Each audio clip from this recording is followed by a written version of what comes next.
Listo, Dayana. Entonces, aquí ya te acabo de habilitar para que compartas pantalla. Ya estás lista, ¿cierto? Sí, señor. Listo, Dayana. Entonces, cuando quieras. Gracias, Karen, por abrir la cámara.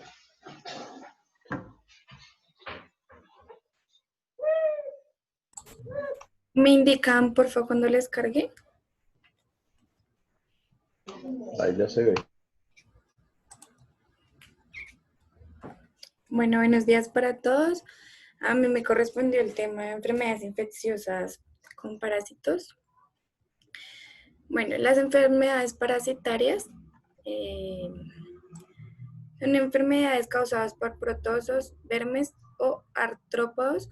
Pueden adquirirse a través de los alimentos, agua contaminada, por la picadura de un insecto o por contacto sexual. Estas enfermedades causan grandes daños en las regiones tropicales y subtropicales. Entre los factores que se asocian a estas infecciones parasitarias se encuentran contaminación fecal del suelo o en las aguas, condiciones ambientales adaptadas para la reproducción de determinados parásitos, déficit de higiene, costumbres alimenticias, migración o inmunosupresión, entre otras. Bueno, los tipos de parásitos más frecuentes. Los protozoos. Los protozoos son diminutos organismos unicelulares que se multiplican dentro del cuerpo humano.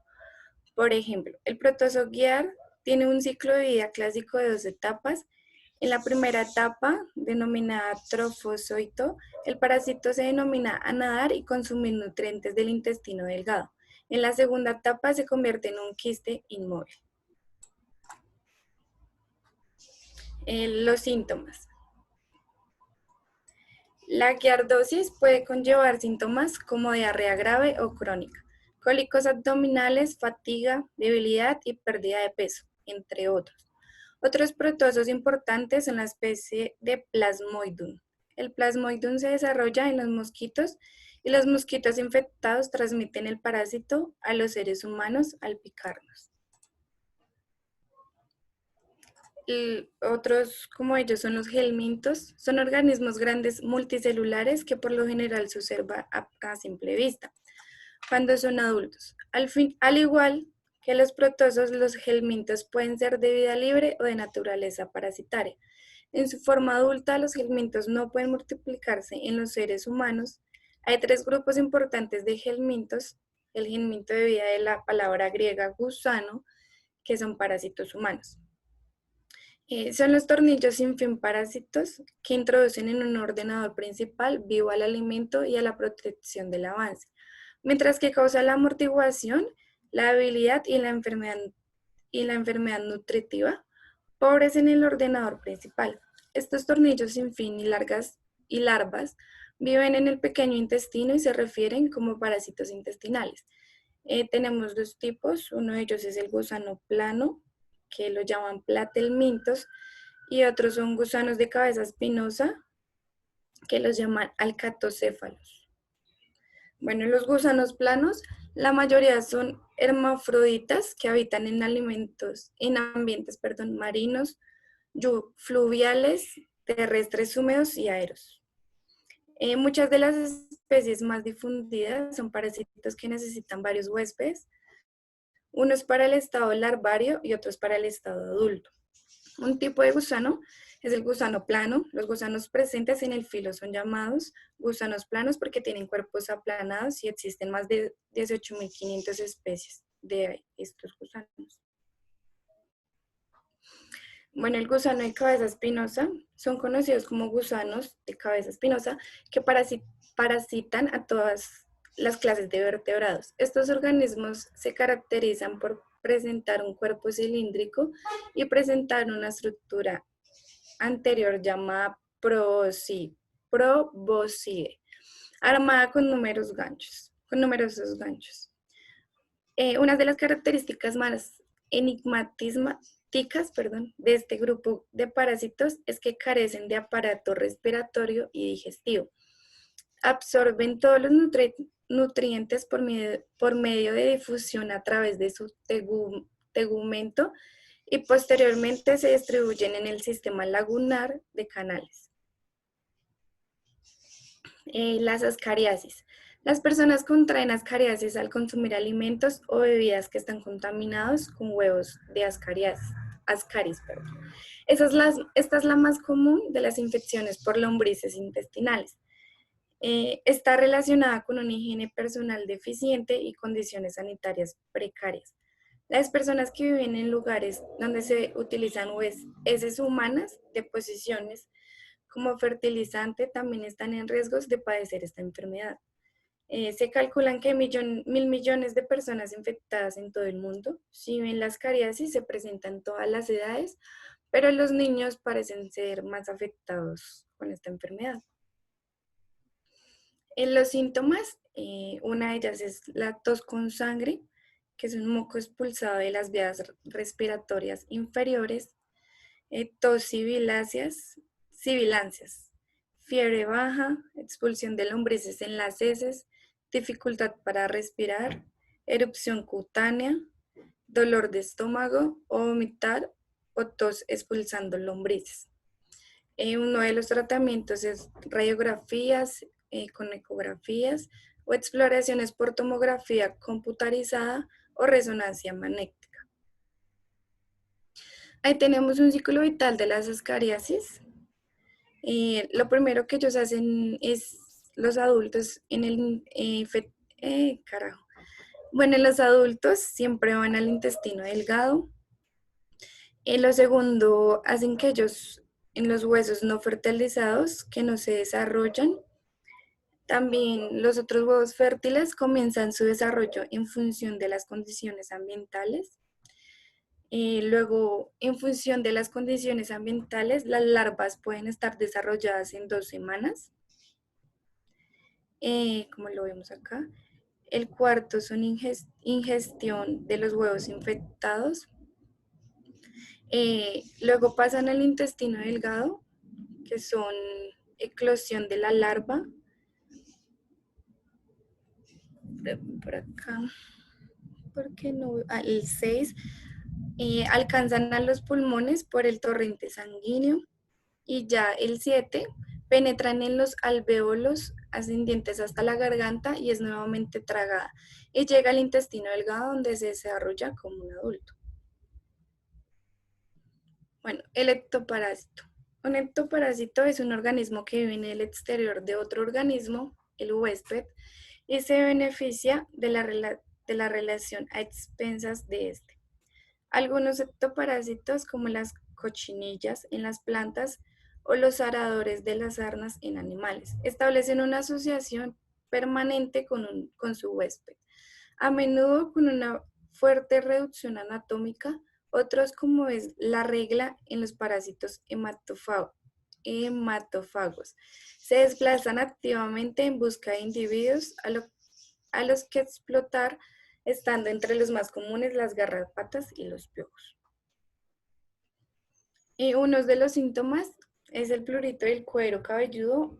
Es el síntoma principal, y entre los signos están la visualización del parásito o de los huevos, la aparición de pápulas eritematosas pruriginosas, especialmente en la región occipital y retroauricular. Ahí vemos cómo se ven en la piel. Enterovirus.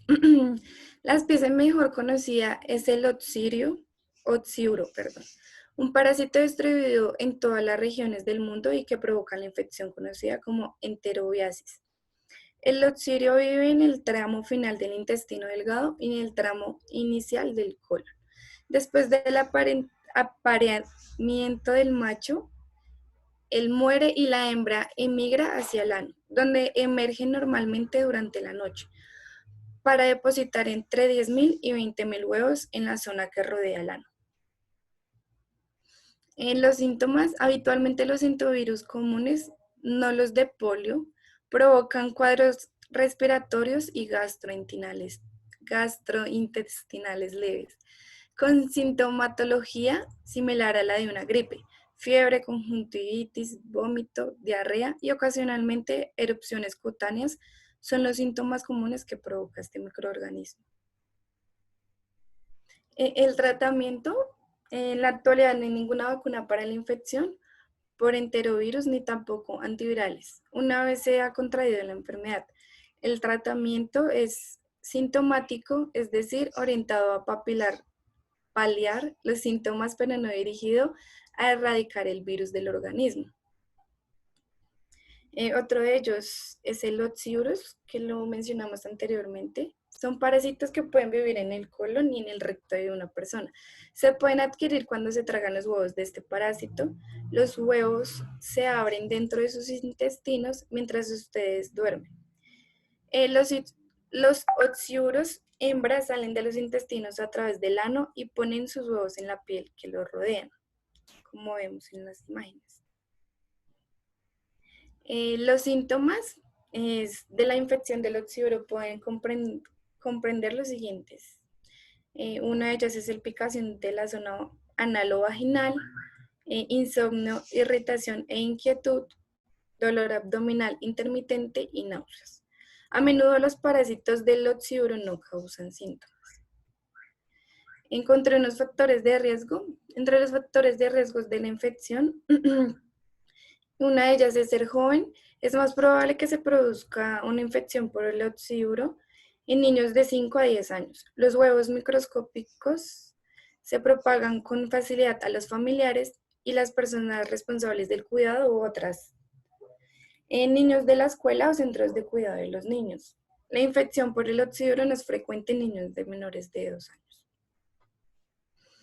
Las prevenciones pueden adherirse a ciertas superficies como juguetes, grifos, ropa de cama y asientos de inodoro.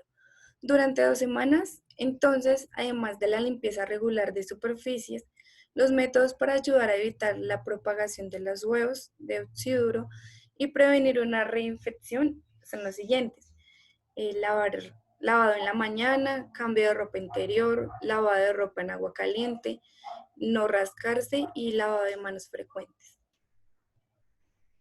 Las giardiasis. La giardiasis es una enfermedad transmitida por el agua. Si un niño puede contraer la infección al beber agua de una fuente contaminada, los son más proclives a desarrollar giardiasis en niños en regiones en que las instalaciones sanitarias y de agua potable son inadecuadas o en lugares donde hay muchas personas en contacto estrecho. Los síntomas es primero la diarrea acuosa, las heces blandas y de repente aceitosas, el cansancio, los retorcijones estomacales, la hinchazón, náuseas, notable pérdida de peso, entre otras. La oxiuriasis es una infección parasitaria producida por enterovirus.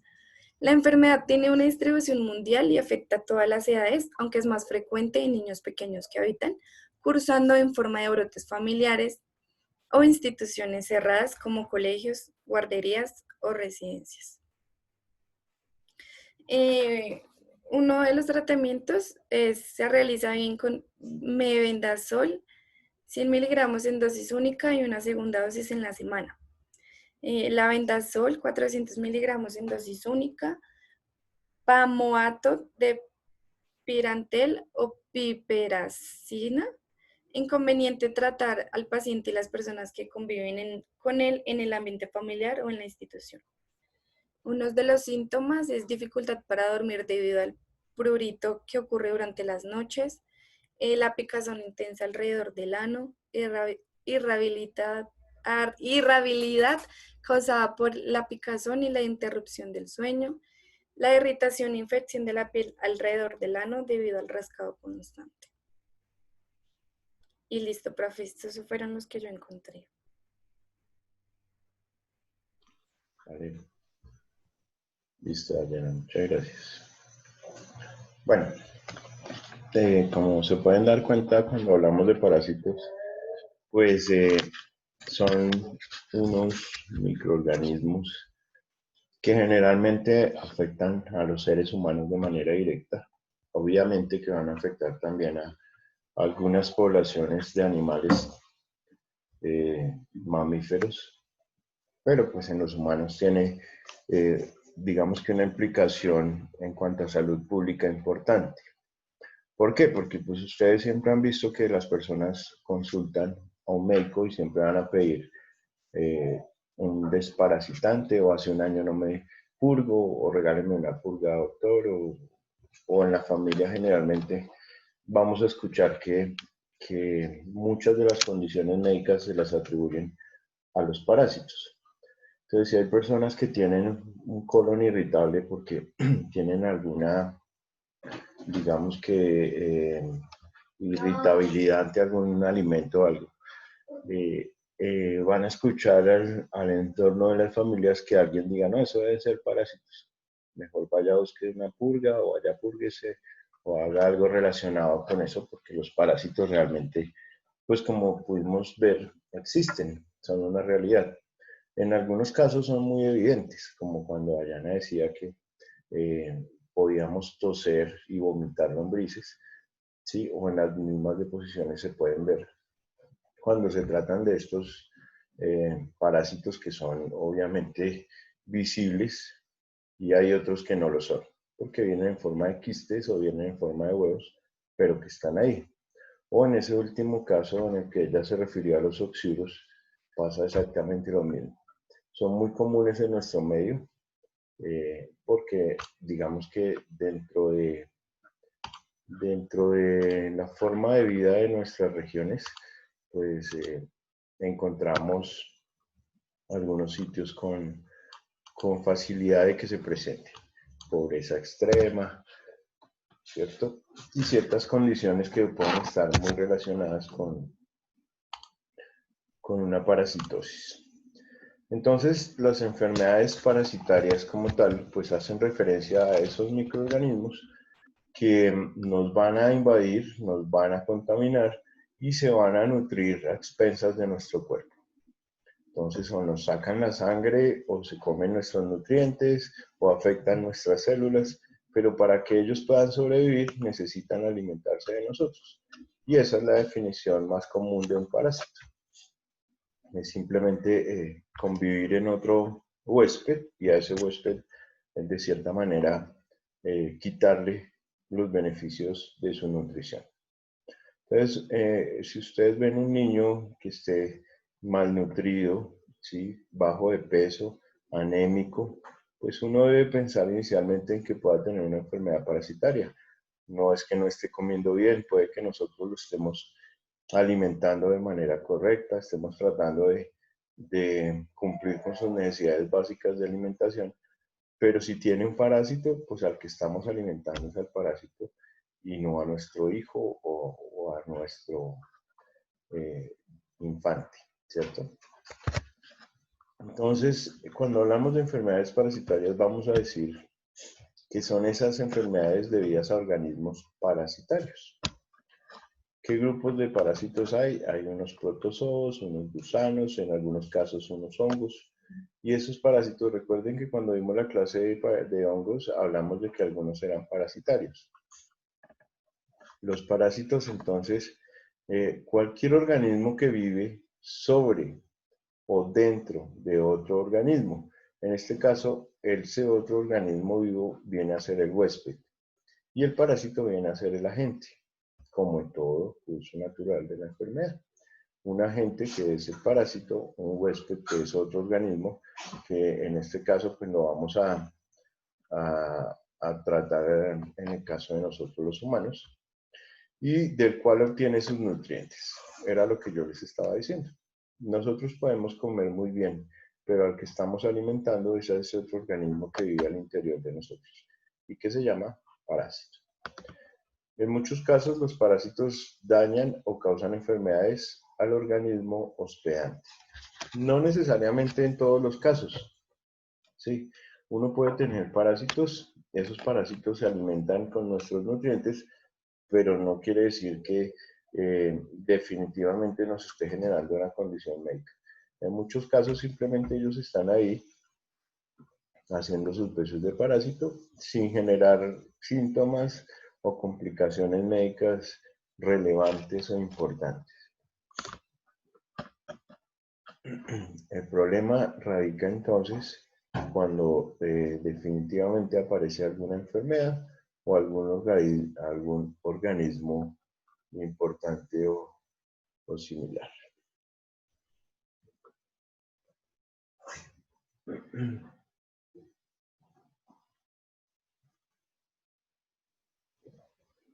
Espérenme un segundito, por favor.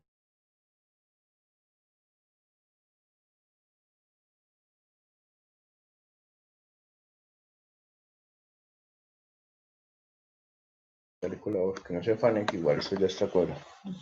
¿Listo? Bueno.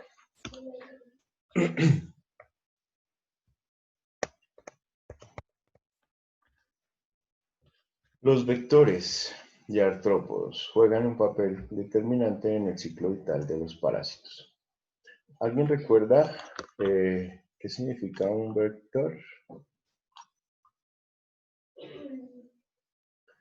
Ellos juegan un papel determinante en el ciclo vital de los parásitos, ya que así son transmitidos algunos agentes patógenos que provocan enfermedades importantes como la malaria, la enfermedad del sueño, la peste bubónica, la fiebre amarilla, el dengue.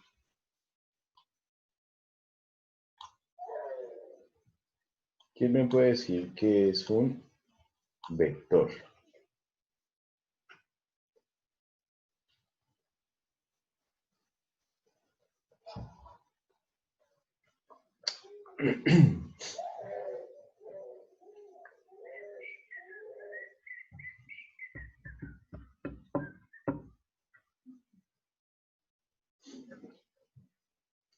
Ni idea. Bueno, entonces, yo soy malo para dibujar. Esto es muy sencillo. Nosotros tenemos aquí un ser humano muy bien dibujado. Este es un ser humano, ¿cierto? Lo dibujo con rojo porque está contaminado con parásitos. ¿Listo? Y vamos a dibujar un ser humano en amarillo porque está libre de parásitos. El de amarillo está sano. No tiene ningún parásito. ¿Listo? Resulta que existen unos vectores. ¿Qué es un vector? Un animalito que va a venir a picar al rojo, que está infectado, y le va a llevar la infección al amarillo. Entonces vino y lo picó, viajó hacia el amarillo y vino y lo picó también. Y le inoculó los parásitos. Y ese lo vamos a dibujar con violeta, por ejemplo. Entonces el vector es un mosco. ¿Listo? Como el mosco del dengue, como el mosco de ciertas enfermedades donde le dicen a uno no vaya por allá a ese clima cálido porque allá hay el mosquito del dengue, que si lo pica le puede transmitir el dengue. Entonces, claro, ese mosquito viene, pica a una persona que tiene un parásito y viaja, sigue su viaje, resulta que encuentra otro individuo al cual va a picar también y le va a sembrar los parásitos que le quitó a este. Eso se llama un vector. Los vectores son los mosquitos que transmiten la enfermedad de persona a persona. Entonces el dengue no se transmite con la saliva ni con el contacto sexual, sino se transmite con un vector. Y ese vector es un mosco generalmente. ¿Listo? Pero también puede ser un artrópodo, ¿sí? Como el caso de las garrapatas, las pulgas, ¿sí? Las pulgas de las ratas eran las que transmitían la peste bubónica, por ejemplo. Ya en un tiempo, por ahí en Europa, que existió la peste bubónica, a través de las pulgas de las ratas se transmitía la peste. Saltaban las pulgas desde las ratas a los seres humanos y por intermedio de ese vector, que eran las pulgas, se contaminaba la peste. Entonces queda claro que los vectores son unos animalitos encargados de sacar un parásito de un huésped y llevarlo a otro huésped, que en su momento era sano, pero pues que ya no lo va a hacer porque se contaminó. ¿Queda claro? Bueno, eso es todo. Bien. Eso es entonces los vectores y los artrópodos. Entonces, claro, muchas veces necesitamos simplemente eso, de un tercer involucrado en la cadena para que ese parásito pueda realizar sus funciones. Vectores y artrópodos, entonces tenemos la rata, tenemos la pulga, tenemos una especie de cucaracha, ¿sí? Y así varios animalitos muy feos relacionados con la transmisión de enfermedades. Ellos al picarnos se llenan de sangre, siguen su ciclo vital, ellos van de animal en animal. Ustedes saben que muchas veces las pulgas pueden llegar a los seres humanos a través de ratas, perros o cualquier animal que tenga, digamos, esta facilidad de tener estos vectores o estos artrópodos. ¿Listo?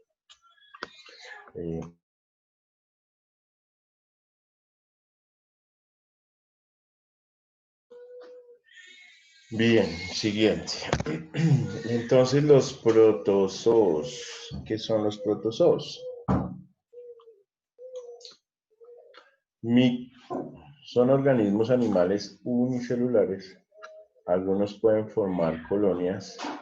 Muchas especies se mueven utilizando flagelos. Ellos ya son microscópicos, ¿sí? Solamente son unicelulares, es una célula, y recuerden que la célula es la unidad más pequeña de vida, ¿cierto? Pues obviamente estos sí no van a ser vistos desde la capacidad visual nuestra, sino necesitamos microscopios para poder aislarlos y poder visualizarlos. Utilizan flagelos, entonces los flagelos vienen a ser como sus extremidades, la forma que van a tener o su estructura para poder movilizarse, se propulsan con ellos a manera de látigo, ¿sí? Entonces van a mover esas extremidades como si fuera un látigo para poder propulsarse y poder moverse. También van a tener cilios de aspecto piloso o por medio de un movimiento ameboide. Ellos pueden tener características similares a las amebas. Estamos hablando de los protozoos.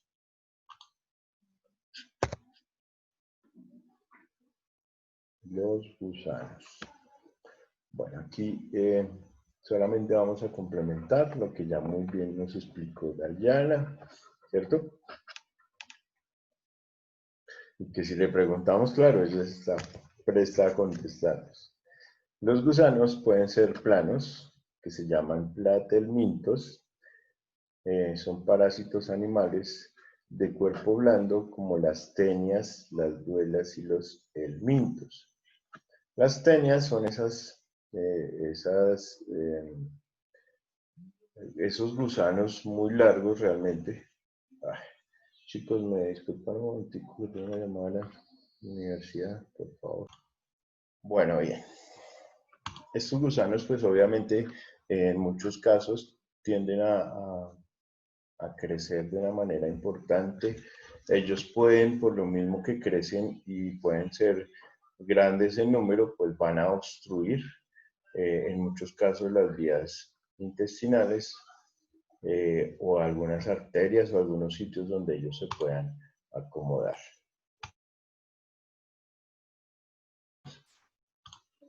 Bien.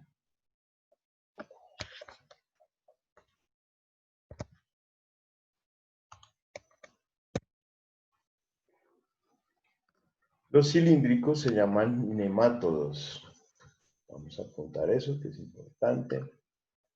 Son gusanos no segmentados, son terrestres, de agua dulce o marinos, algunos con anquilostomas, filarias, que causan las elefantiasis.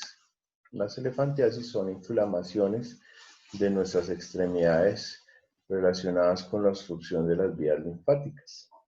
Este gusano, el gusano de la triquina, que origina la triquinosis, y los tricocéfalos, que infectan el intestino humano.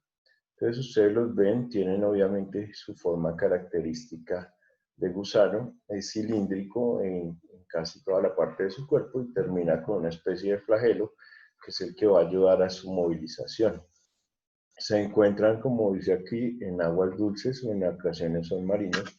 Nosotros simplemente podemos llegar a adquirirlo de forma directa, no necesitamos ningún vector, ningún artrópodo, ningún mosco, ni mucho menos, sino al consumir un agua contaminada. Entonces uno va a un río o a un mar o a algún sitio que tenga aguas estancadas donde podemos encontrar este tipo de gusanos y podemos adquirirlo en forma de triconosis o de los tricocéfalos. Ellos, como les digo, van a alcanzar el intestino humano y se van a multiplicar. A través de su cabeza, que es el extremo vital de ellos, se van a pegar al intestino y nos van a robar la sangre. Ellos van a empezar a succionar la sangre nuestra y uno de los principales síntomas que vamos a tener es la anemia. Entonces nosotros vamos a presentar un cuadro de anemia por una pérdida de sangre que desconocemos cuál es su sitio. Y resulta que es que la sangre se está yendo para donde nuestros huéspedes o parásitos.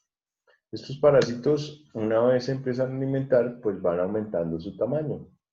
Y al aumentar su tamaño y al multiplicarse, como lo decía Dayana, tienen una forma de sexual o reproductiva denominada hermafroditas, ¿cierto? Ellos son hermafroditas. ¿Y qué significa ser hermafrodita? ¿Quién me lo dice?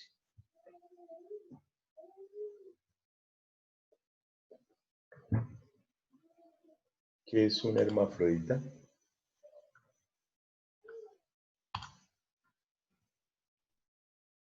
¿Que tiene dos sexos? Que tiene dos sexos, muy bien. Y a que aparte de que tiene los dos sexos, los dos son funcionales. O sea, este puede ser hembra y puede ser macho a la vez. ¿Listo? No es muy común, pero existe. Inclusive en la especie humana existen hermafroditas. ¿Han escuchado?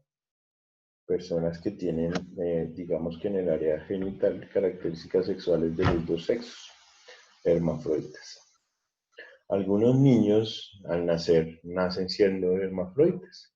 Nacen con características sexuales femeninas y con características sexuales masculinas. ¿Qué creen que debe hacer una persona para un tratamiento de un chico que nazca hermafrodita? ¿Qué me dice? ¿Qué piensan ustedes? Sencillo. Como no se sabe si va a ser niño o va a ser niña, entonces cuando el niño empieza a crecer o la niña, le ponen a escoger siempre. Lo encierran en un cuarto con juguetes. Esos son terapias de psicólogos, no me las estoy inventando. Entonces le ponen muñecas y le ponen carritos y ven para dónde coge. ¿Sí? Y así el médico determina si va a ser niño o va a ser niña, de acuerdo a sus gustos y sus preferencias. Y ya una vez se tenga claridad en hacia qué género se está inclinando, pues se hace la cirugía, porque solamente se corrige con cirugía. Bueno, bien, no nos salgamos mucho. Bien, la contaminación entonces se hace generalmente al consumir el agua contaminada por la comida, por las manos que no se han lavado y a través de quistes. Nosotros casi todas, la mayoría de los parásitos los conseguimos a través de quistes. Los quistes son una formación que parecen un huevo, ¿sí? El parásito como tal es otra cosa diferente. Si ustedes se fijan acá, la diferencia entre un quiste y un parásito es que el parásito está contenido en un quiste. ¿Sí? Y pues esa es una forma en la cual él ni se alimenta ni se reproduce, pero sí lo podemos consumir a manera de quiste.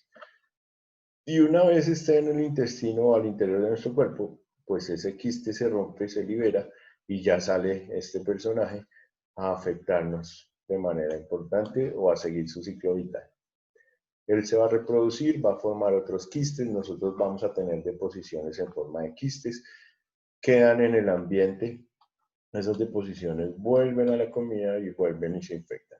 Entonces la forma más común de contaminación parasitaria que se conoce es la contaminación orofecal, ¿cierto? ¿Qué significa qué? Ya lo habíamos escuchado en algún momento. ¿Qué es una contaminación orofecal?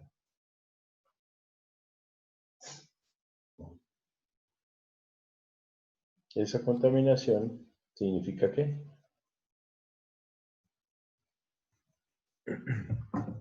¿Qué significa oro?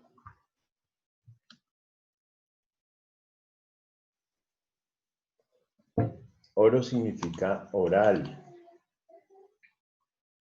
y fecal pues significa deposiciones, ¿cierto?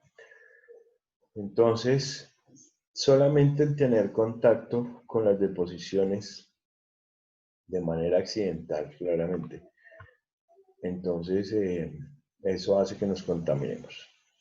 El ejemplo más común siempre van a ser los restaurantes, siempre, ¿sí?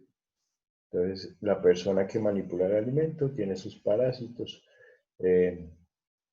no tiene la precaución de lavarse las manos después de ir al baño, por ejemplo, y en sus dedos, en sus manos, debajo de las uñas, les van a quedar todos estos quistes, porque son microscópicos, nosotros no los vemos, y si no se lavan las manos, pues ahí quedaron. ¿Y ella qué va a hacer? Manipular el alimento, y luego lo van a servir. Y el que lo va a consumir, pues va a llevar parte de esos quistes a su organismo y va a empezar su ciclo vital. Ahí es donde nosotros podemos decir que es muy fácil contaminarnos con un parásito, porque pues uno en muchas ocasiones consume alimentos que son preparados en sitios externos a nuestro hogar. Entonces que hoy vamos a comer hamburguesa, porque el fin de semana vamos a pedir un domicilio de pizza, o vamos a comer arroz chino o cualquier cosa. ¿Listo? Las amebas o la amebiasis, que esto es una de las enfermedades más comunes de nuestro medio, conocida por todos. Mucha gente no la conoce, pero pues la utiliza. Si alguien tiene diarrea en la casa, entonces no falta el que diga, eso debe tener una amebiasis. Pero pues le pregunta a uno qué es una amebiasis y seguramente no van a saber, ¿sí? Es una enfermedad humana muy extendida en regiones tropicales, producida por una amiba que se llama la entamoeba histolítica. Esta entamoeba histolítica en algunos casos puede llegar a ser mortal y puede ser muy agresiva. Este parásito se adquiere en su forma quística, ya vimos que era un quiste, lo acabamos de ver en la imagen anterior, a través de la ingestión de alimentos o líquidos contaminados. Casi que la forma que sigue esa línea de contaminación va a ser casi siempre la misma. Cuando invade el intestino puede producir disentería y puede extenderse a otros órganos. ¿Alguien me recuerda qué significa disentería? Gracias. ¿Qué significa disentería?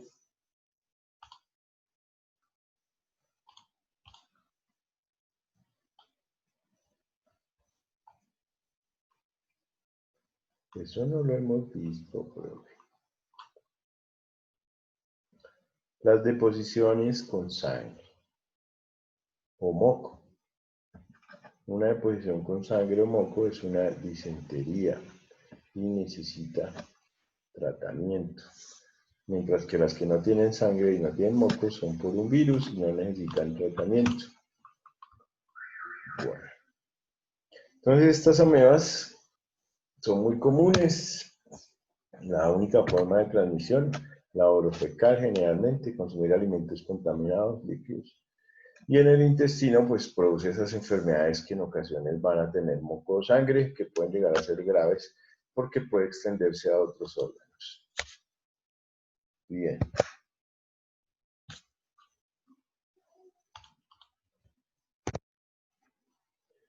Cuando nos da esa disentería, que es esa condición grave de la enfermedad, entonces esa entamoeba histolítica, ya lo dijimos que era en países tropicales, muy común en la temporada de lluvias, común en el Caribe, o sea que nos incluye a nosotros, se transmite por el agua, alimentos contaminados y por los portadores humanos sanos. Las moscas pueden transportar los quistes de ameba desde las heces de los enfermos hasta los alimentos. Entonces, si hay una persona que está contaminada, tiene sus deposiciones y una mosca llega, toma parte de esos quistes y los lleva a los alimentos, pues los va a contaminar. Cuando la enfermedad se hace crónica, las amibas traspasan las paredes intestinales y pueden llegar a colonizar el hígado. O sea que ya no se van a limitar al intestino, sino que se van a otros órganos y van a formar abscesos hepáticos. Esto puede causar la muerte. O sea que tener un parásito de estos puede en algún momento llegar a ser muy grave para la salud. Síntomas: diarrea mucosa y sanguinolenta. El moco y la sangre son la condición para hablar de disentería. Diarrea con moco o diarrea con sangre. La presencia de fiebre, escalofríos, dolor de cabeza y dolor abdominal.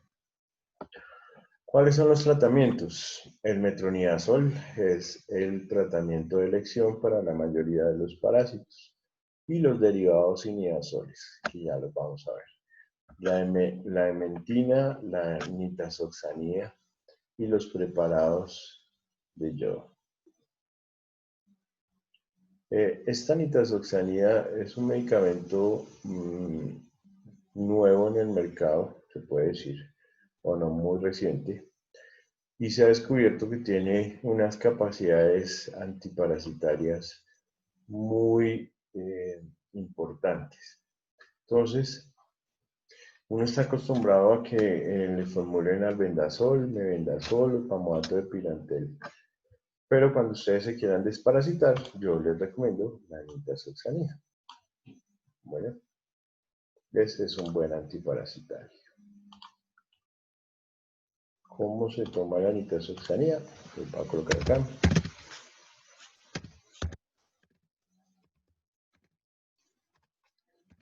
De 500 miligramos.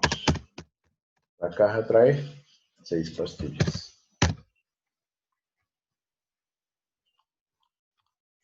Y se debe tomar una cada 12 horas.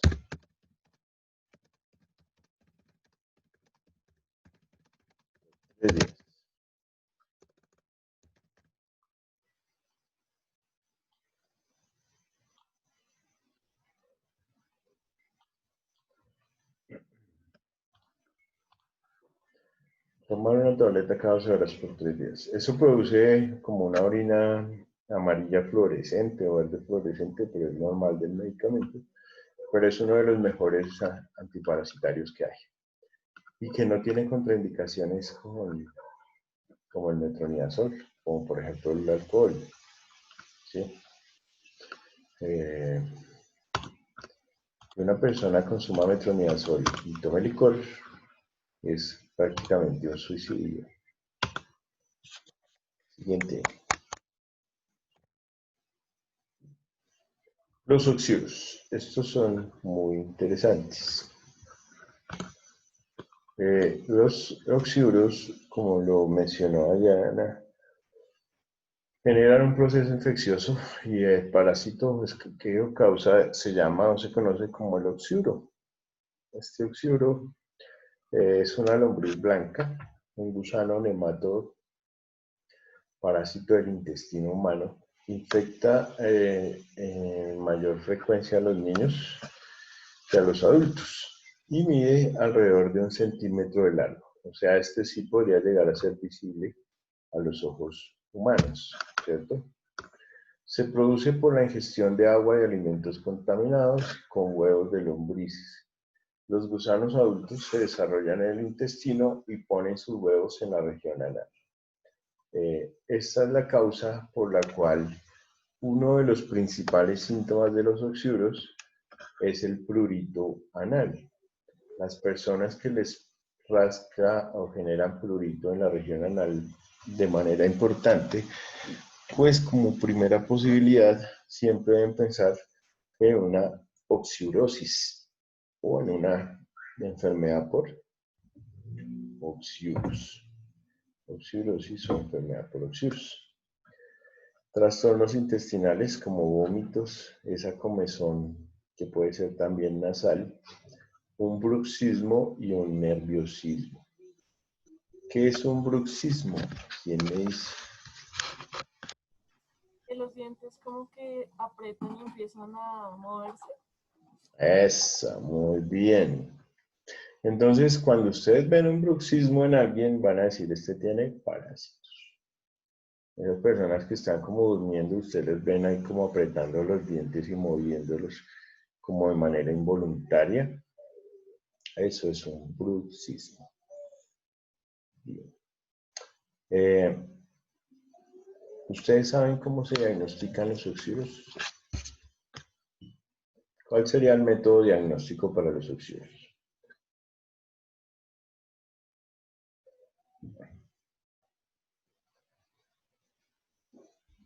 Cuenta Sí, porque los dientes empiezan a señora. también se dan cuenta porque los dientes empiezan como a desgastarse, ¿cierto? Sí, el bruxismo como tal es uno de los síntomas que se relacionan mucho con este tipo de enfermedades. Y obviamente se va a ver representado en un desgaste de los mismos. Bien, estos oxiuros, si ustedes fueran a mandar a un laboratorio clínico o van a utilizar el laboratorio, ¿qué enviarían? ¿Qué solicitarían?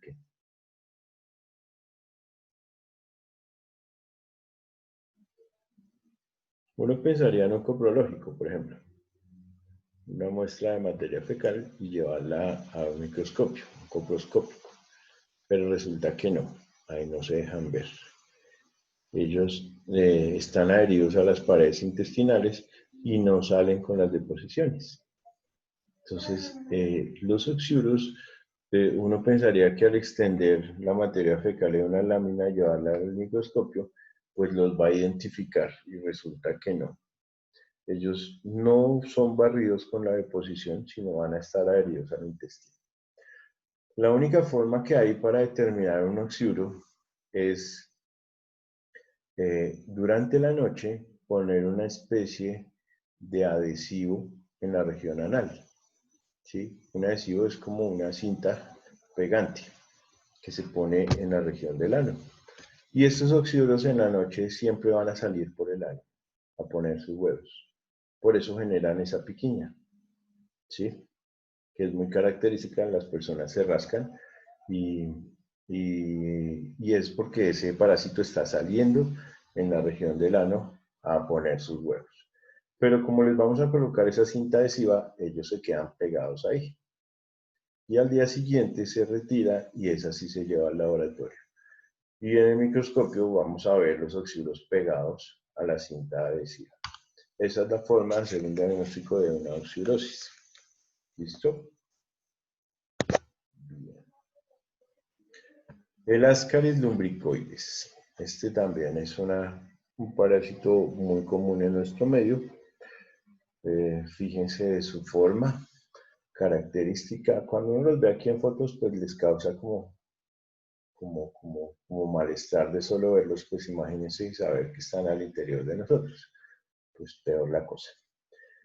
Infestan a los humanos, en especial a los niños. Miden de 15 a 25 centímetros de longitud. Eso es algo bien largo, ¿no? Son de color blanquecino y ahusado en ambos extremos. Blanquecinos. Sus huevos se desarrollan en el agua o en la tierra húmeda. Es probable que sus embriones entren en el cuerpo por ingestión directa. Y los gusanos se pueden expulsar con la nitazoxanida, la que les acabé de recomendar cuando se quieran desparasitar. La nitazoxanida. En épocas antiguas, cuando los abuelos lo purgaban a uno veía en sus deposiciones la presencia de estos Ascaris lumbricoides o de los gusanos que tuviera. Generalmente se veían en las deposiciones. Y las personas vomitaban gusanos. Era la forma de desparasitar de los abuelos muy común, muy frecuente, y sobre todo en las regiones rurales, utilizaban cosas diferentes a los medicamentos. Entonces, que vamos a utilizar el quinopodio, que vamos a utilizar ciertas sustancias que ellos las llamaban antiparasitarias. Y que pues la experiencia demostraba que realmente servían. Las tenias. Las tenias o las teniasis son varias especies, una que se llama la saginata y otra que se llama la solium. La saginata se adquiere por ingerir carne de vaca, de vacuno, cruda o poco cocinada, y la solium por consumir carne de cerdo. Las dos son muy similares, las dos se llaman tenias. Las tenias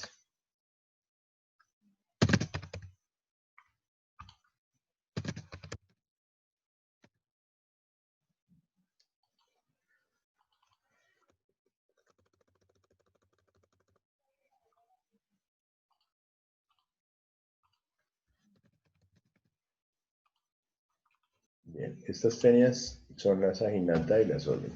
Las dos son muy comunes, estas sí son, digamos que un poco más complejas que las caries lumbricoides que acabamos de ver. Esta generalmente va a ocasionar obstrucciones intestinales. Son o alcanzan tamaños muchísimo mayores. Hemos tenido tenias que pueden llegar a medir varios metros. Las larvas viven en el ganado vacuno o de los cerdos, y que es la carne que nosotros más consumimos. O la carne de vaca o la carne de cerdo es la que generalmente nosotros más consumimos, ¿cierto?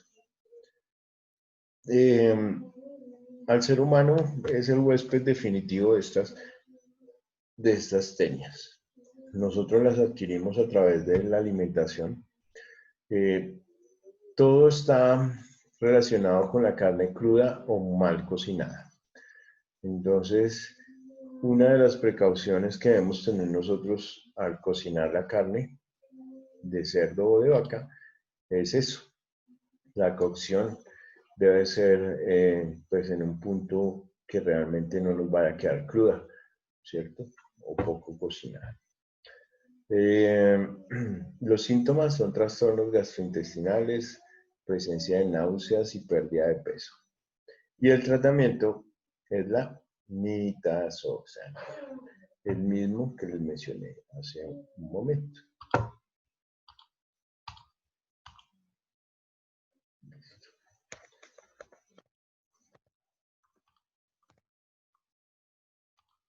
La triquinosis.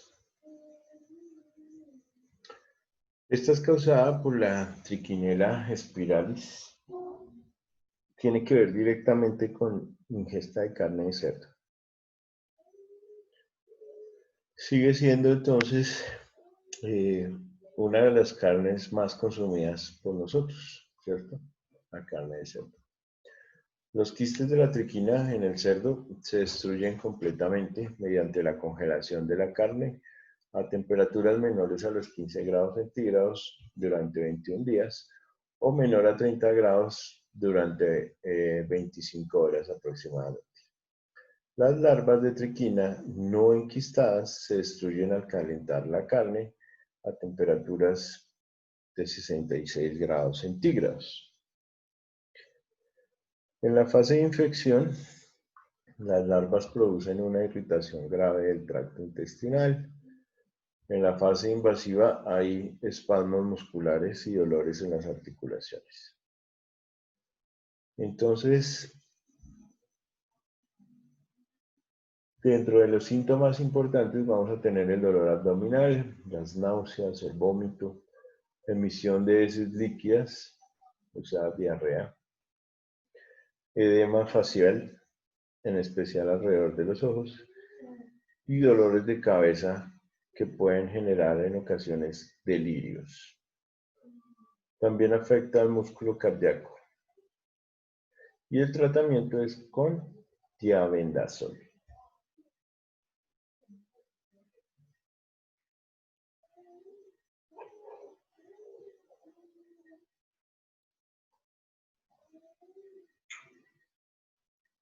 Diabendazol. Bien. Bueno, hasta aquí lo que hemos dicho y como se han podido dar cuenta que nosotros somos susceptibles a infecciones por parásitos de manera muy fácil. Lo único que necesitamos es estar sanos, porque carne consumimos todas las semanas. En algunos casos será de cerdo, otras veces será de vaca, pero pues igual el riesgo está ahí. Esta enfermedad también es por los cerdos y se llama la cisticercosis. Es ocasionada por un cisticerco. Esta puede ser causada también por las anteriores Taenia solium isaginata. Estas larvas invaden los tejidos en forma de cisticerco, por eso se llaman cisticercosis, donde esté incluida la larva. Uno de los sitios donde más comúnmente se puede reproducir este cisticerco es en el cerebro, también en los músculos esqueléticos, y las dos localizaciones son las más frecuentes. Esta entonces produce una enfermedad en el cerebro que se llama la neurocisticercosis.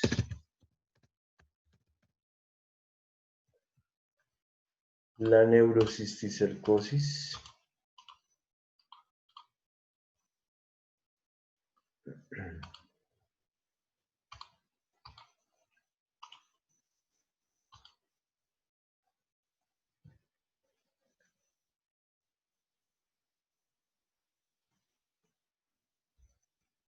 es la presencia entonces de esas larvas que se van hacia el cerebro.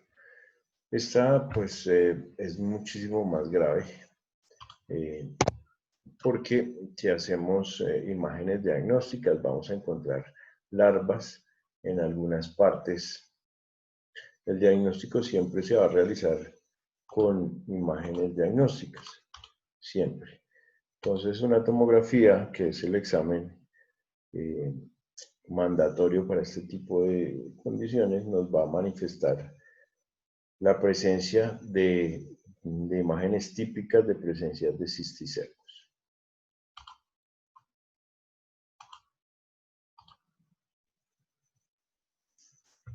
En las imágenes diagnósticas, entonces vamos a ver imágenes que comprometen algunas cavidades. Esta es una tomografía tomada en el abdomen, donde se podría determinar la presencia de cisticercos, pero hay otras de tipo neurológico, donde en el cerebro se van a ver esos quistes de cisticercosis.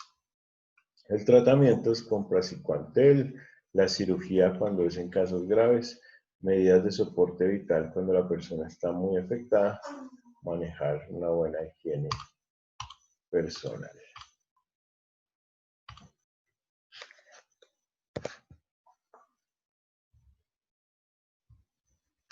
La filariasis es causada por la filaria, que es un parásito nematodo. Depende de dos huéspedes, un vertebrado y un artrópodo.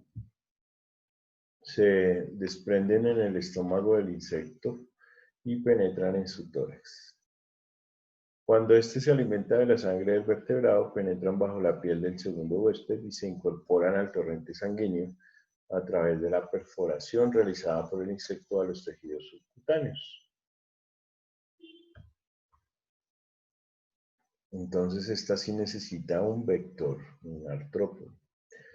Entran al sistema circulatorio por los capilares y al sistema linfático, donde se transforman en gusanos adultos, alcanzando una longitud hasta de 10 centímetros, que también es un tamaño importante.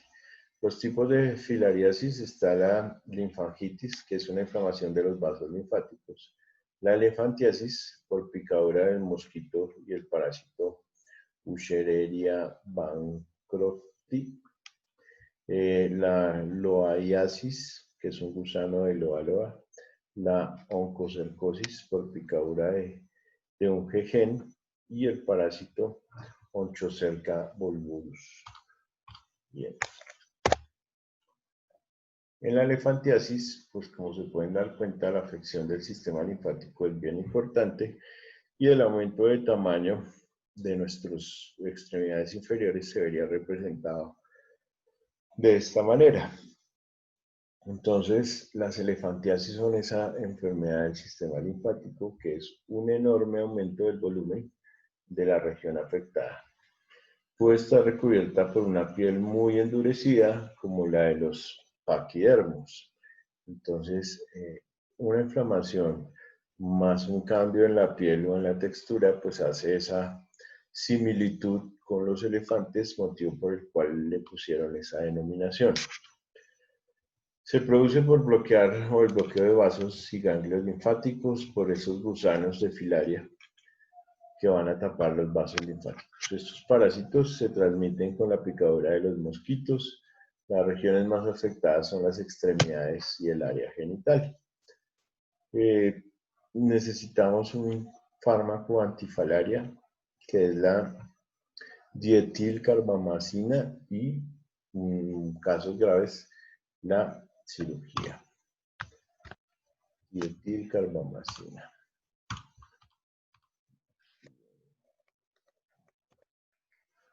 Las encefalitis. Encefalitis es una condición cerebral, no solamente es debida a parásitos, puede ser viral, puede ser bacteriana, pero pues se refiere a una enfermedad que nos afecte el sistema nervioso, ¿cierto? En este caso, el encéfalo. Comprende varias enfermedades epidémicas que afectan en primer término a las aves y animales domésticos y salvajes. Los vectores que transmiten la enfermedad de los animales al ser humano son los insectos. Entonces, ellas van a estar en aves o animales domésticos o salvajes, pero para que lleguen al hombre se necesita de un vector, que en este caso es un insecto. Existen varios tipos de encefalitis causados por parásitos, como la trypanosomiasis y la toxoplasmosis. Trypanosomiasis y toxoplasmosis. Bueno, en el caso de la toxoplasmosis no es tan así que necesitemos de un vector, ¿sí? Ya les voy a explicar por qué.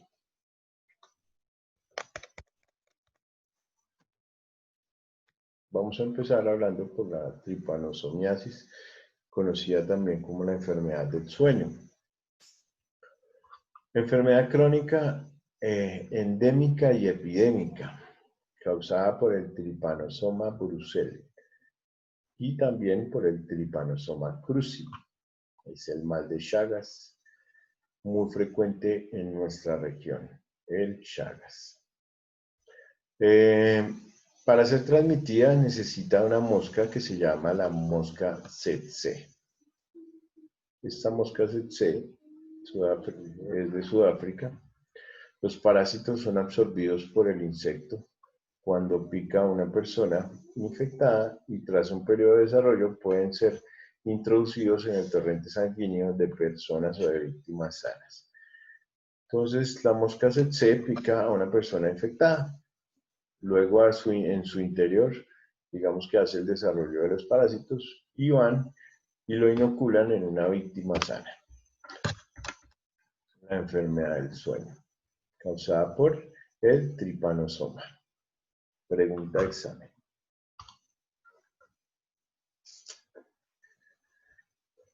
¿Cuál es el parásito causal de la enfermedad del sueño? El tripanosoma.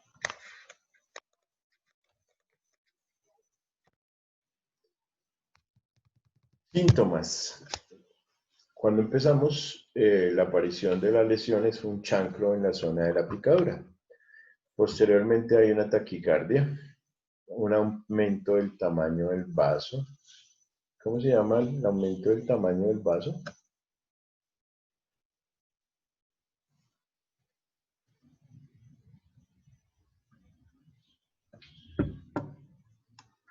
Ayer mencionamos la hepatoesplenomegalia, ¿no?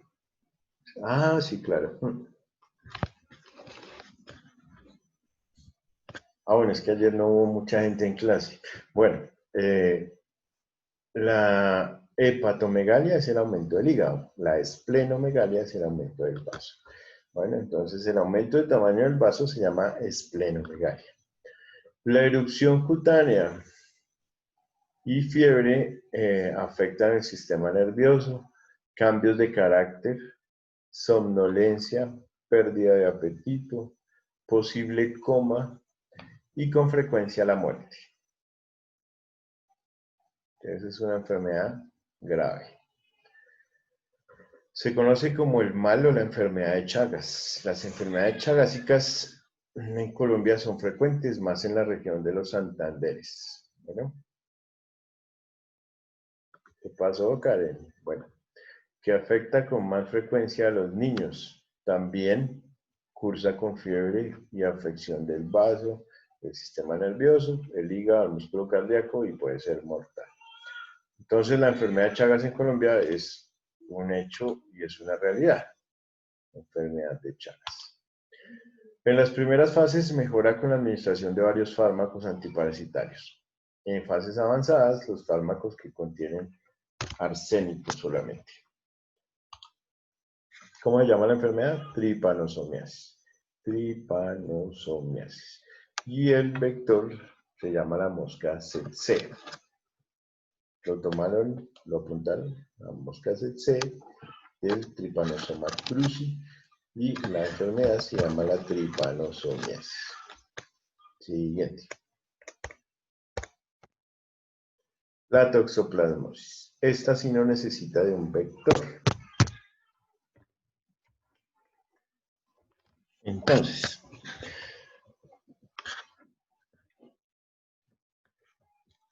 nosotros que somos tan amantes a los gatos, bueno, yo no sé ustedes, pero pues yo no. El Toxoplasma gondii es un parásito que vamos a encontrar al interior de estos hermosos animalitos. ¿Cierto? Los síntomas son parecidos a los de un catarro común inicialmente. Si se contrae la toxoplasmosis en el embarazo, va a ocasionar anomalías congénitas graves en el feto. Graves en el feto. El toxoplasma se encuentra en el ganado vacuno, en las aves de corral y animales domésticos. Se mantiene vivo en la carne cruda. Las causas son el consumo de esa carne cruda o poco cocinada y el contacto con las heces de gato doméstico.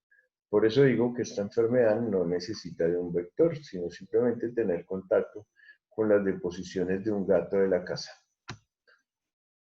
La infección proporciona inmunidad. Esto es una parte importante que pues digamos que es lo que le salva la vida a mucha gente. Se debe evitar el contagio o el contacto con gatos infectados o desconocidos y con las heces. Entonces, una niña que vive con gatos desde su infancia probablemente tiene inmunidad a la toxoplasmosis.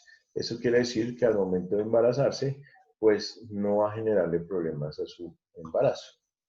Pero una persona que se embaraza y nunca ha tenido el toxoplasma debe evitar al 100% un contacto con este tipo de animales por el riesgo de embarazarse.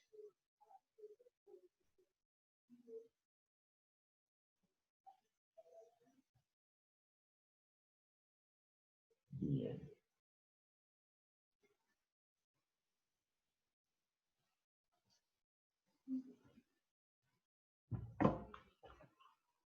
Bueno, este es más conocido en nuestro medio. Yo creo que algunos de ustedes lo han escuchado, supongo, no sé. ¿Sí han escuchado hablar de la toxoplasmosis? ¿No? Bueno, entonces fíjense que tener gatos en la casa pues puede ser contraproducente, sobre todo en el embarazo. ¿Sí? ¿Cómo nace un bebé que le da toxoplasmosis durante su gestación? Pues nacen ciegos y nacen sordos. Y eso es grave, muy grave, realmente. La tularemia es una enfermedad parasitaria febril, aguda, propia de animales como roedores, conejos, zorros, coyotes y mofetas. Se transmite a los seres humanos por despellejar un conejo infectado. Despellejar un conejo infectado o por la picadura de un vector. La transmisión de hombre a hombre no existe. Es causada por la Francisella tularensis. Tularensis. Los síntomas. Fiebre de 3 a 4 semanas, de 40 a 40.6 grados centígrados. Realmente es una fiebre muy agresiva. Escalofríos, aparición generalmente en la mano de un nódulo que se ulcera y se engrosa.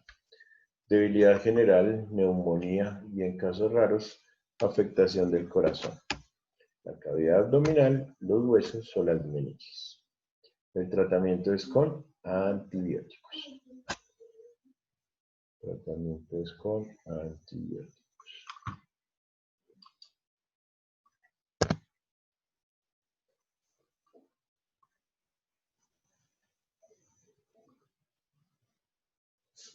Bien.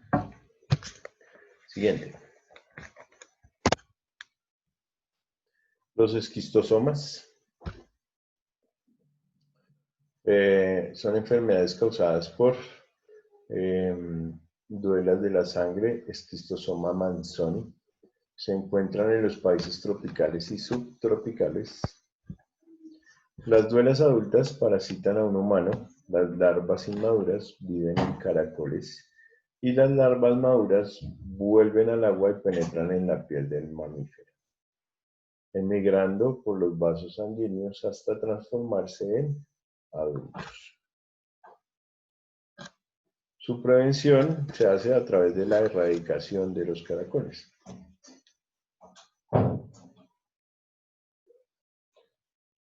El tratamiento, el praziquantel, es uno de los medicamentos que se utiliza para el manejo de las enfermedades parasitarias. El praziquantel.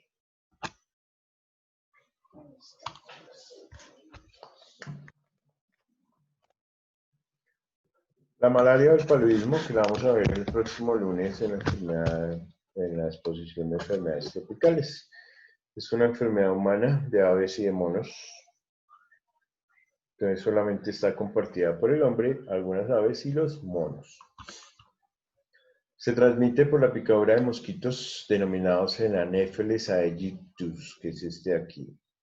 El Anopheles aegyptus es un mosquito que, si ustedes ven aquí en la imagen, está lleno de sangre en su interior.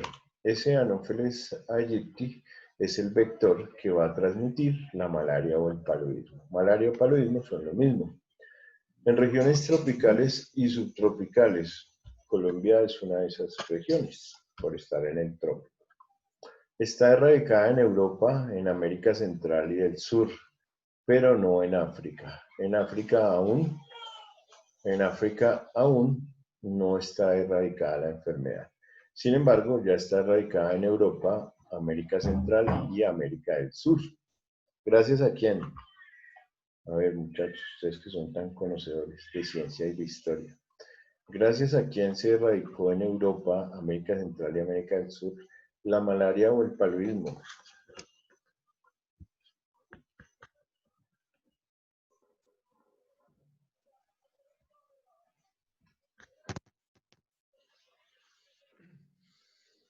Yo espero.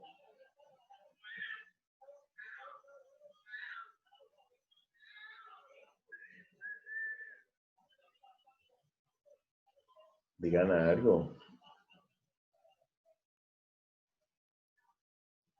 ¿Ni idea? Bueno. La malaria y el paludismo se erradicó en Europa, América Central y América del Sur gracias a un científico colombiano llamado Manuel Elkin Patarroyo. Bueno, Y Manuel Elkin Patarroyo fue el inventor de la cura contra la malaria y el paludismo. ¿Quedó claro? Pregunta de examen.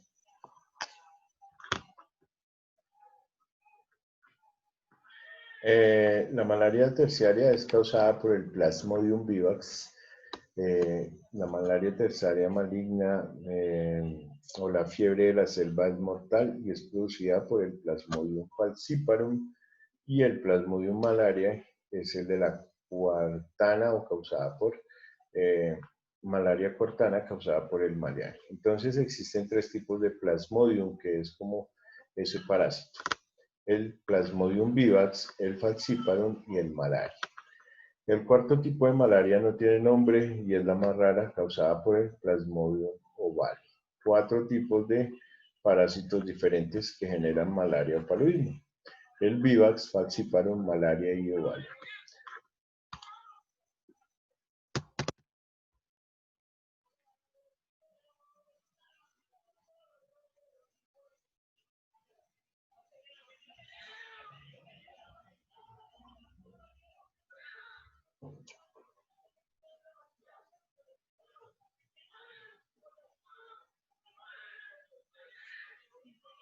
Siguiente. Bueno, malaria o paludismo. En todas los síntomas suelen ser escalofríos, fiebre y sudoración. La quinina, clorhidrato de quinacrina y la cloroquina han sido parte del tratamiento. Ronald Ross descubrió el agente transmisor de la malaria. El agente transmisor de la malaria. O sea, ¿cómo se llama? El vector que transmite la malaria.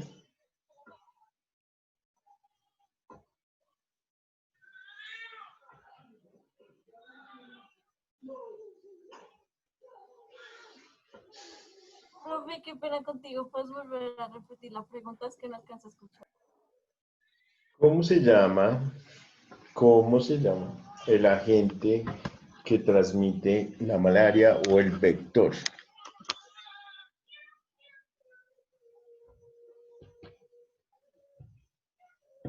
Te la repito otra vez. El parásito se llama el falciparum, ¿sí? El Plasmodium vivax, falciparum, el oval y el malaria. Esos son los 4 tipos de Plasmodium que transmiten la malaria. Y el vector se llama el Anopheles aegypti, que es el mosquito. Anopheles aegypti. Bueno.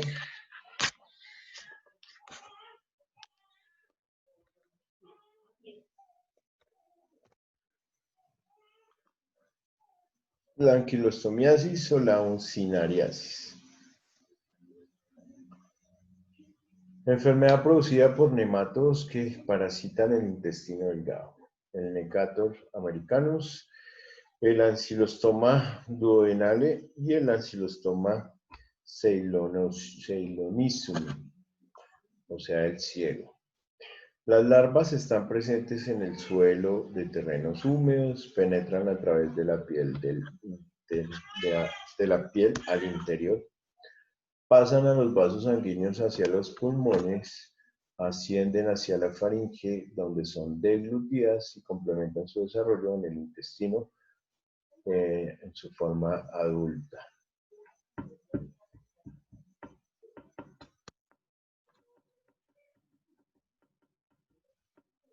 La enfermedad se produce por caminar descalzo en áreas contaminadas.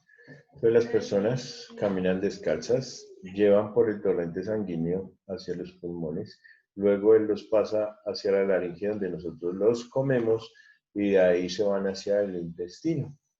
Las uncinariasis o las anquilosomas. Anquilostomiasis.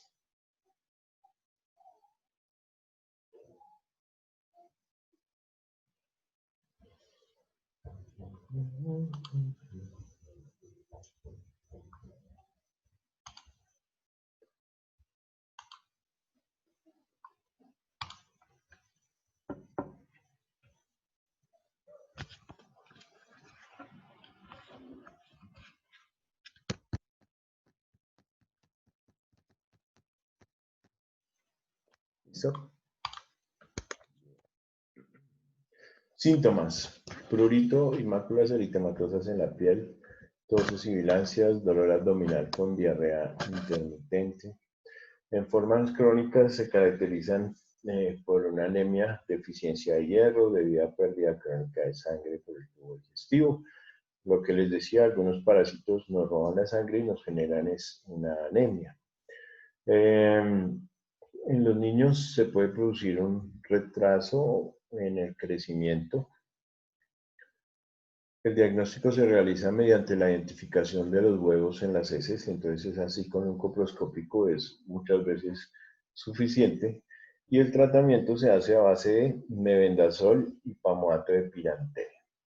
Esos dos medicamentos son los más utilizados en algunos medios médicos en las consultas, mebendazol y pamoato de pirantel. Profe, yo tengo una pregunta. Para el diagnóstico, por ejemplo, CPS sí lo pueden hacer, a pesar de que necesite el huevo de las heces y todo eso, o básicamente es como por prioridad o algo así. ¿En las EPS me preguntas? ¿Sí?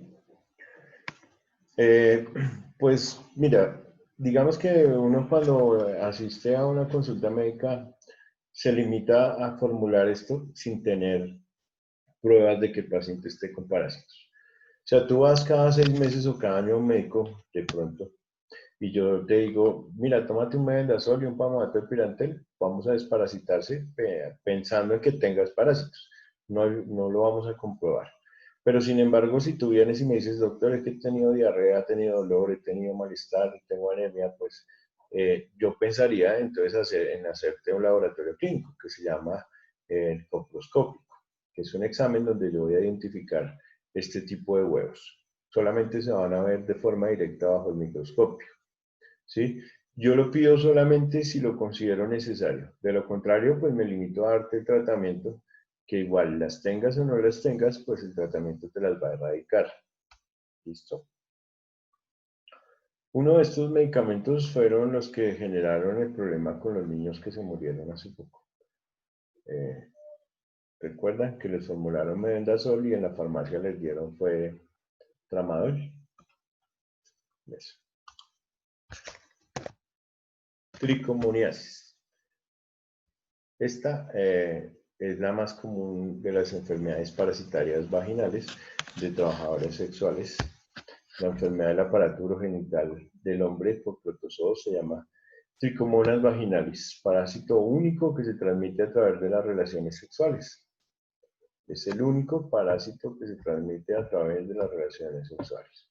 Entonces, si yo les pregunto a ustedes, ¿cuál es la enfermedad parasitaria que se transmite por vía sexual? Entonces no me van a decir que es el VIH, no me van a decir que es la Gardnerella, no me van a decir que es la Cándida, sino es una Tricomona vaginalis, es un parásito. Y se transmite o es una enfermedad de transmisión sexual. ¿Listo? Eso es una pregunta. Síntomas. En la vagina origina sensación de quemazón, prurito, exudado irritativo o secreción lechosa que es muy fétida, tiene un ardor al orinar y una dispareunia. ¿Qué dijimos que era la dispareunia? El dolor con las relaciones sexuales. No era coitalgia, era dispareunia. ¿Recuerdan? Sí. En los hombres afecta la próstata y en ambos va a irritar la uretra y la vejiga. El tratamiento, metronidazol, y es necesario el tratamiento de los dos componentes de la pareja sexual. Entonces, siempre que uno de los dos esté infectado, se necesita el tratamiento de pareja. ¿Listo? Muy importante.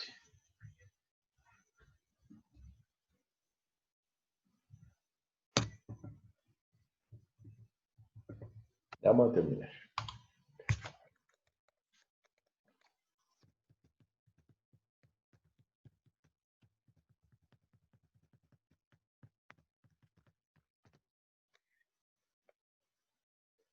Siguiente.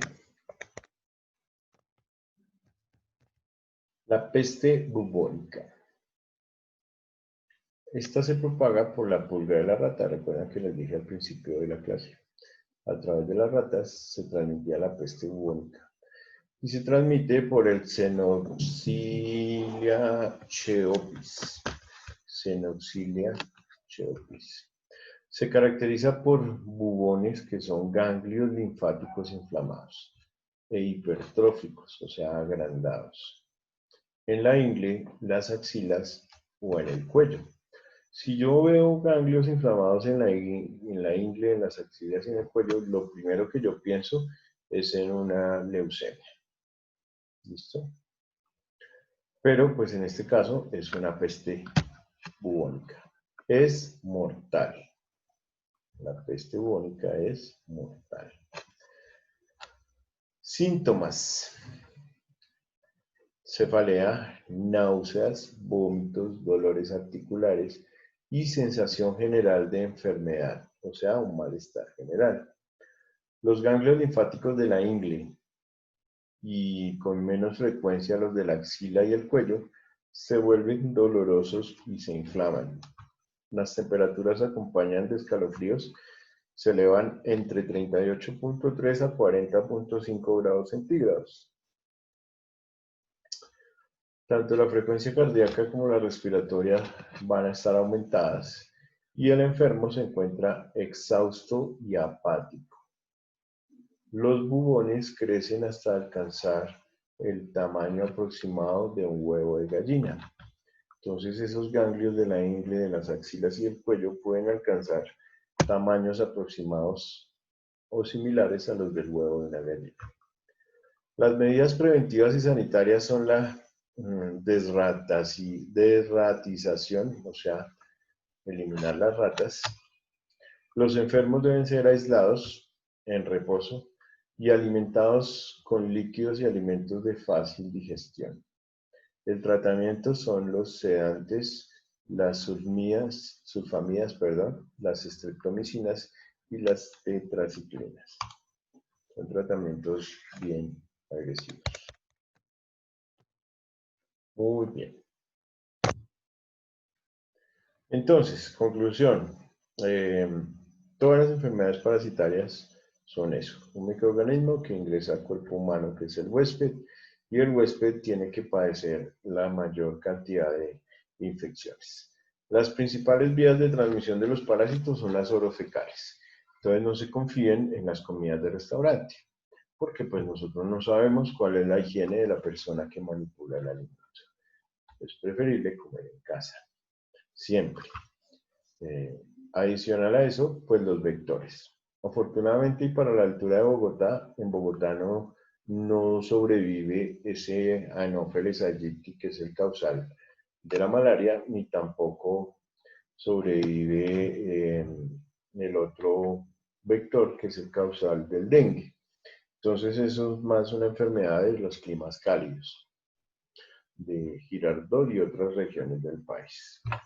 La enfermedad de Chagas, que dijimos que era por la mosca tsetse, ¿cierto? La triposomiasis, esa también se transmite por un vector. La peste bubónica, como vimos, la toxoplasmosis, todas las enfermedades parasitarias. La única enfermedad de transmisión sexual que es por parásitos, ¿qué es cuál?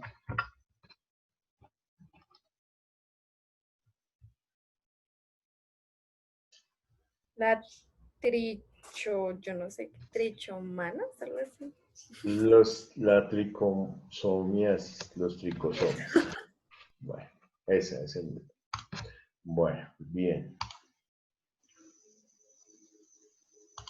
Okay. Bueno, chicas, ya nos vemos entonces el próximo martes, ¿cierto? Que sería la penúltima clase porque el miércoles tenemos evaluación final y terminamos. Para el otro módulo van a ver TICS, como les dije, que es algo de sistemas, y van a ver salud ocupacional. Bueno, no hagan esa cara. Bien, muchas gracias. Voy a apagar aquí la grabación.